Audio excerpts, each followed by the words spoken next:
Anda temukan agama hanya di masjid, hanya di musola, hanya di gereja, hanya di wihara. Tapi apakah Anda melihat laporan korupsi yang sampai ke Pak Mahfud yang dilakukan oleh orang yang juga punya agama? Machiavelli memberikan nasihat kepada pangeran, agar Anda menjadi penguasa hebat, Anda harus menjadi pembohong yang besar. Nasihat itu di Florence, tapi prakteknya di sini. Benar dan salah itu telah dihancurkan. Nepotisme waktu kita meruntuhkan Soeharto itu menjadi musuh bersama. Dan ditetapkan melalui TAP MPR tahun 98-99 dan termasuk pada etika bernegara yang disampaikan oleh Bapak. Itu dulu. Sekarang nepotisme diberikan legitimasi konstitusional. Silakan. Assalamualaikum warahmatullahi wabarakatuh. Selalu yang kita muliakan, guru, panutan, sahabat, Profesor Dr. Mahfud, keteladanan dan sikap kenegarawan beliau selalu memberikan inspirasi pada kita semuanya. Tentu saja Profesor Fathul Wahid, satu-satunya rektor di Indonesia yang berani bersuara kritis pada kekuasaan yang tiran itu sendiri.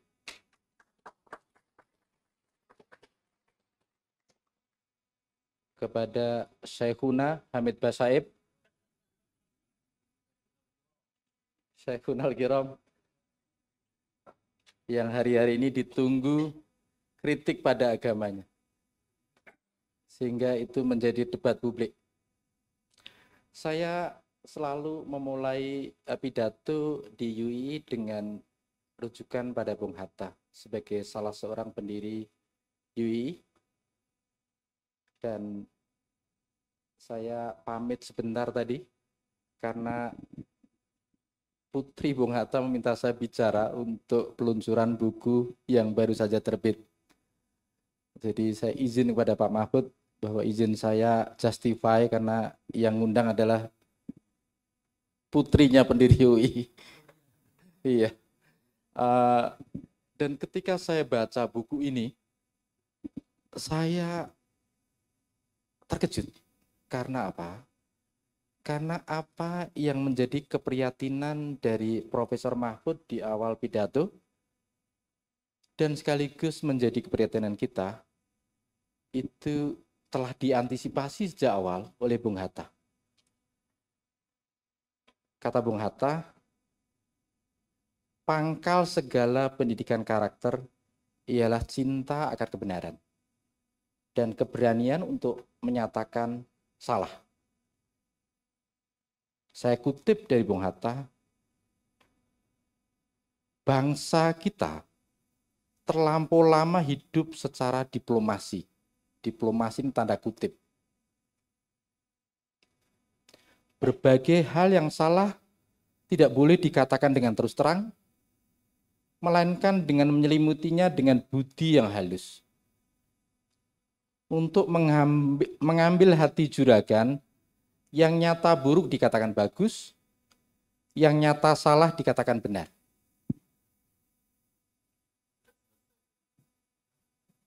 Inilah yang oleh Profesor Timothy Snyder, profesor sejarah di Yale University, sebagai satu penanda hancurnya kebenaran. The truth is being destroyed. Kebenaran sedang dihancurkan. Kebenaran sedang dihancurkan, persis apa yang digelisahkan oleh Bung Hatta. Ketika kepada juragan berkata yang salah menjadi benar, yang benar menjadi salah. Kembali kepada Profesor Timothy Snyder dari Yale University, a post-truth is a pre-fascism. Hari-hari ini, kalau Bapak Ibu menyaksikan, yang terjadi adalah bagaimana kebenaran itu dihancurkan. Agar apa? Agar batas-batas moral antara yang baik dan buruk, benar dan salah, itu menjadi blur, menjadi remang. Sehingga kita kehilangan panduan moral untuk melihat dan membedakan mana yang baik dan buruk, benar dan salah.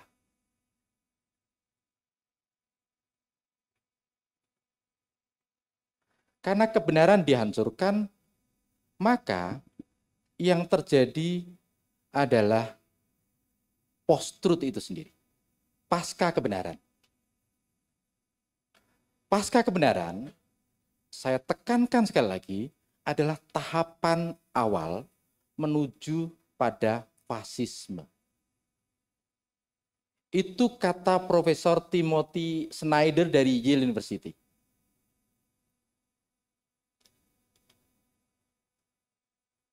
Contoh terbaik yang terjadi dalam konteks bagaimana kebenaran dihancurkan dan post-truth menjadi satu fenomena dan itu menjadi awal terjadinya fasisme adalah di Jerman. Di Jerman. Dan begitu mengejutkan saya adalah ketika Bung Hatta justru berbicara juga tentang Jerman. Saya kutip secara verbatim. Kata Bung Hatta, apa yang terjadi di Jerman? Berpuluh-puluh yang barangkali beratus profesor Jerman menukar keyakinan ilmunya dan mengajarkan teori dengan gembiranya menurut perintah dari atas. Ini menandakan bahwa Hitler itu naik ke puncak kekuasaan melalui instrumen demokrasi. Setelah berkuasa, dia melakukan hegemoni kepada profesor-profesor di universitas untuk menopang dirinya sebagai penguasa di Jerman. Setelah naik ke tampuk kekuasaan, apa yang terjadi adalah demokrasi dibunuh dan Nazisme dan fasisme dirayakan.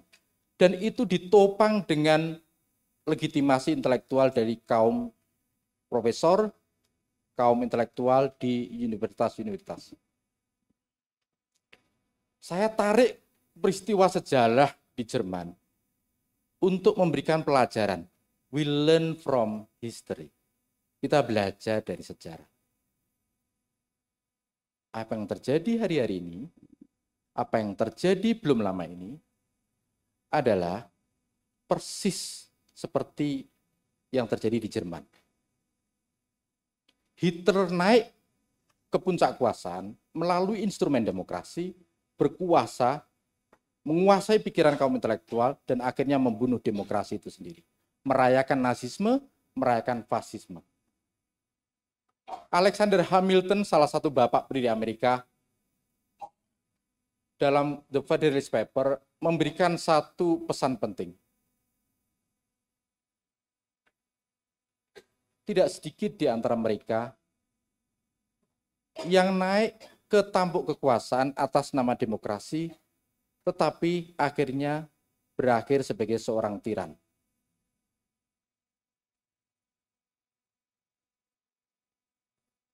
Saya mengajak kepada kaum intelektual di kampus, Anda perhatikan, ada tidak rektor di Indonesia yang berani bersuara kritis seperti halnya Profesor Fathul?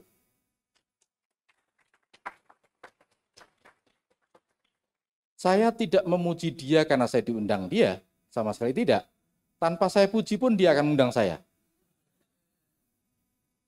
Tetapi saya ingin menegaskan, bagaimana kaum intelektual itu telah berada dalam hegemoni kekuasaan yang tiranik itu sendiri. Karena itu, ketika etika diinjak-injak, ketika kecurangan merajalela, ketika penyalahgunaan kekuasaan terjadi, maka kaum intelektual di kampus itu berdiam diri. They keep silent. They don't speak anything. Kalaupun ada, makanya satu-satunya rektor yang di Indonesia yang berani mengatakan bahwa demokrasi dibunuh oleh Lanjutkan sendiri. Itu hanya dia. Hanya dia. Dan atas keberanian dia saya memberikan apresiasi untuk mengutip dia dalam Tinta Merah Megawati itu sendiri. Dan itu dibaca Ibu Megawati untuk memberikan satu penghargaan intelektual kepada Profesor Fathul Wahid.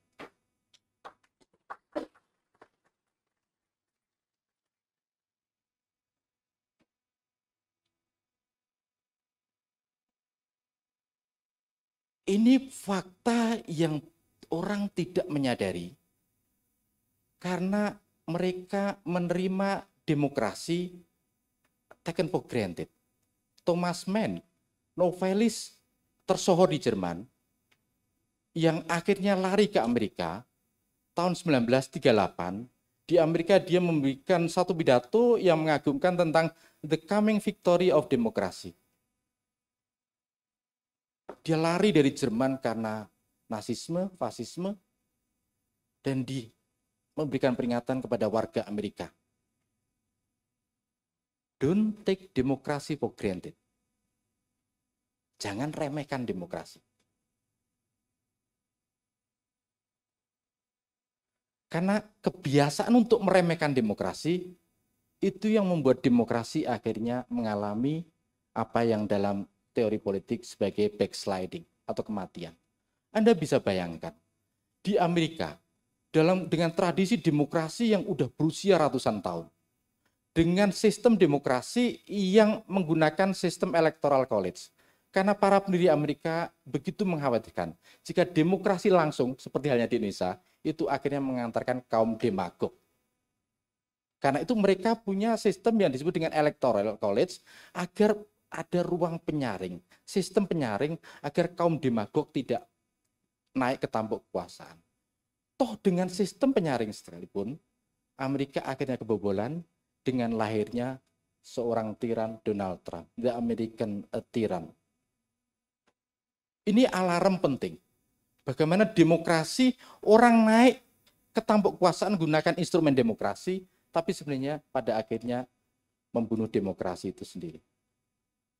Bapak Ibu sekalian yang saya muliakan, yang terjadi hari-hari ini adalah bagaimana agama itu berada di bawah kuasa negara. Saya tidak ingin berbasa-basi tentang hubungan dan negara baik-baik, simbiosis, mutual interest, saling menguntungkan, dan seterusnya. It's good for theory. But it doesn't work right now. Enggak berfungsi sekali sama sekarang. Di mana kaum agamawan ketika moral order itu tunggang langgang. They keep silent. They keep silent. Ketika etika dan moral mengalami satu keruntuhan, robohnya moral, robohnya etika, robohnya nilai luhur bangsa, where do they stand? Where do they stand? Di manakah para tokoh agama, para pejabat agama, para kaum agamawan? Basis mereka untuk disebut agamawan adalah moral. Tapi ketika moral diinjak-injak, they don't speak. They keep silent. Runtuh sebenarnya. Pondasi moralnya runtuh. Anda berbangga-bangga tentang peran agama dalam pemberantasan korupsi. Korupsi merajalela. Where is the place of religion here? It's dead. It's dead. Anda temukan agama hanya di masjid, hanya di musola, hanya di gereja, hanya di wihara. Tapi apakah Anda melihat laporan korupsi yang sampai ke Pak Mahfud, yang dilakukan oleh orang yang juga punya agama, akhirnya bisa dituntaskan?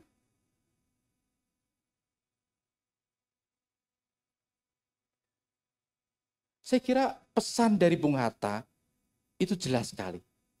Kita sudah lelah menjadi bangsa yang Bung Hatta itu halus sekali. Dia menggunakan diplomasi. Padahal maksud Bung Hatta itu saya yakin kita itu terlampau munafik. Ya, dan hipokrisi ini dibenarkan dan dilegitimasi oleh penyelenggara negara. Ke publik bilang kita harus menekankan kejujuran, tidak boleh bohong dan seterusnya. Tapi they keep lying. They keep lying. Machiavelli memberikan nasihat kepada pangeran. Agar Anda menjadi penguasa hebat, Anda harus menjadi pembohong yang besar. Nasihat itu di Florence, tapi prakteknya di sini. Nah, sebenarnya implikasinya amat sangat serius. Kenapa? Karena kebohongan, kecurangan, nepotisme, penyalahgunaan kekuasaan, dan seterusnya, you name it, you name it, you name it. Itu akhirnya menjadi satu kebiasaan, menjadi satu kenormalan. Kenapa? Karena batas-batas tentang moral order, moral choice, batasan antara kebaikan dan keburukan, benar dan salah, itu telah dihancurkan. Nepotisme, waktu kita meruntuhkan Soeharto, itu menjadi musuh bersama. Dan ditetapkan melalui TAP MPR tahun 98-99, dan termasuk pada etika bernegara yang disampaikan oleh Bapak. Itu dulu. Sekarang nepotisme diberikan legitimasi konstitusional.